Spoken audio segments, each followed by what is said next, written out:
Hello അസ്സലാമലൈക്കും. അപ്പോൾ ഇന്ന് ചടപടാന്ന് ഞാൻ കിച്ചണിലേക്ക് വന്നതാണ്. സംഭവം രാത്രി ഉറങ്ങാൻ വൈകിയത് കൊണ്ട് രാവിലെ എണീക്കാൻ കുറച്ച് വൈകിട്ടുണ്ടായിന്.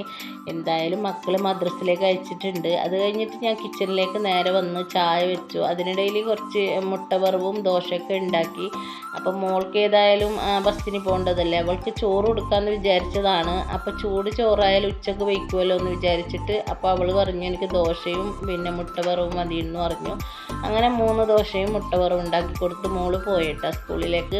അത് കഴിഞ്ഞിട്ട് പിന്നെ ബാക്കിയുള്ള പണികളൊക്കെ തുടങ്ങുന്നതേ ഉള്ളൂ. മക്കൾ എന്നെ മദ്രസയിൽ നിന്ന് വരാനാകുമ്പോൾ അവർക്ക് ചായ കൊടുക്കണം. അതിനിടയിലുള്ള പണിയാണ്, കുറേ പണി അതിനിടയിൽ ഞാൻ എടുക്കുന്നുണ്ട് കേട്ടോ. പിന്നെ ഞാൻ ബജ്ജി ഉണ്ടാക്കി, അതിനെ മാറ്റി വെച്ചില്ല, അതെന്തായാലും കറുത്ത് പോകും, അതാണ് സംഭവം. അങ്ങനെ ഞാനത് എത്രയും പെട്ടെന്ന് ഉണ്ടാക്കിയിട്ട് മാറ്റി വെച്ചു. പിന്നെ ഞാൻ ഉച്ചക്കുള്ള ചോറും വെച്ചിട്ടുണ്ടായിന് കേട്ടോ, ഗ്യാസിൽ തന്നെ വെച്ചതാണ്. അപ്പോൾ അടുപ്പ് ഏതായാലും സെറ്റായിട്ടില്ല, ഇൻഷാ അല്ലാഹ് എല്ലാം ശരിയാവും. അത് കഴിഞ്ഞിട്ട് മൊത്തത്തിൽ ഇതാ വൃത്തിയാക്കി. പിന്നെ മക്കളൊക്കെ സ്കൂളിൽ പോകാൻ റെഡി ആകുന്നുണ്ട് കേട്ടോ. അപ്പോൾ ഇതാ മക്കൾക്കുള്ള ബിസ്ക്കറ്റും കാര്യങ്ങളൊക്കെ കൊടുത്ത് മക്കളെല്ലാവരും സ്കൂളിലേക്ക് പോയിട്ടുണ്ട്. അപ്പോൾ എൻ്റെ മോള് വരച്ച ചിത്രമാണ് കേട്ടോ സ്കൂളിലേക്ക് കൊണ്ടുപോകാൻ വേണ്ടിയിട്ട്.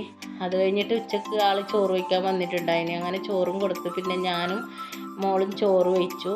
അതൊക്കെ കഴിഞ്ഞപ്പോഴേക്കും ജനലിൽ കൂടെ നോക്കുമ്പോൾ ഒരാളിതാ വന്നിട്ട് ഇങ്ങനെ നോക്കി നിൽക്കുന്നുണ്ട് കേട്ടോ. അത് ഞാൻ കുട്ടിക്ക് കാണിക്കാൻ വേണ്ടിയിട്ട് വീഡിയോ എടുത്തതാണ്. അത് കഴിഞ്ഞിട്ട് സ്കൂളിൽ വിടാനായിട്ടുണ്ട്. അപ്പോഴേക്കും ഇതാ നിറച്ച് നായ്ക്കളാണ് കേട്ടോ. മക്കളെല്ലാവരും സ്കൂളിൽ നിന്ന് വന്നു. അപ്പോൾ ഇന്നത്തെ വീഡിയോയിൽ ഇത്രയേ ഉള്ളൂ. അസ്സലാമു അലൈക്കും.